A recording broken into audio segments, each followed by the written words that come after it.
Hello बच्चों, चलिए प्रश्न को पढ़ते हैं। डीएनए में पाए जाने वाले पिरिमिडीन क्षार हैं। विकल्प आपके सामने दिए हुए हैं। विकल्प ए है साइटोसिन तथा एडेनिन, विकल्प बी है साइटोसिन तथा ग्वानिन, विकल्प सी है साइटोसिन तथा थाइमीन और विकल्प डी है साइटोसिन तथा यूरेसिल। तो आइए मुख्य अवधारणा को समझते हुए हम इस प्रश्न के हल तक पहुंचते हैं। तो सामान्यतः इस प्रश्न को हल करने के लिए हमें कुछ बिंदु जानने आवश्यक हैं। आइए उन बिंदुओं पर विचार करते हैं। जैसे कि न्यूक्लिक अम्ल जो होता है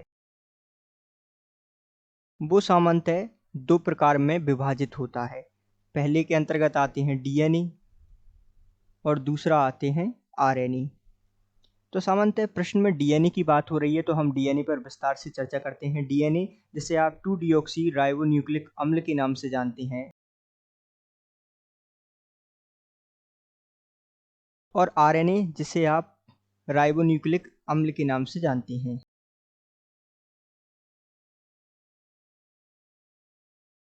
तो इन दोनों में पाए जाने वाले क्षार कौन कौन से होते हैं? उनका नाम होता है एडेनिन, जिसे आप ए से प्रदर्शित करते हो, ग्वानिन जिसे आप जी से प्रदर्शित करते हो, तथा साइटोसिन जिसे आप सी से प्रदर्शित करते हो। ये दोनों में पाए जाते हैं। यदि हम बात करें डीएनए में, तो डीएनए में मुख्य रूप से जो क्षार पाया जाता है वो होता है थाइमीन,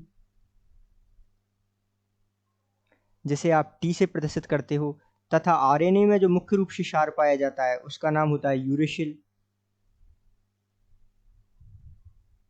जिसे आप यू से प्रदर्शित करते हो। तो इस प्रकार की जानकारी के साथ ये प्रश्न को है जो है हम आसानी से हल कर सकते हैं। तो यहाँ ध्यान दीजिएगा, विकल्प पर देखते हैं कि डीएनए में पाए जाने वाले पिरिमिडीन क्षार कौन कौन से होते हैं। तो यहाँ डीएनए में मुख्य रूप से थाइमीन पाया जाता है और ये तीनों जो है दोनों में पाए जाते हैं, और आरएनए में यूरेसिल पाया जाता है। तो हम थाइमीन वाले विकल्प को देखेंगे कि थाइमीन तथा साइटोसिन, क्योंकि साइटोसिन तो जो है दोनों में पाया जाता है। तो यहाँ जो है हम प्रश्न का उत्तर किस पर आधारित होगा?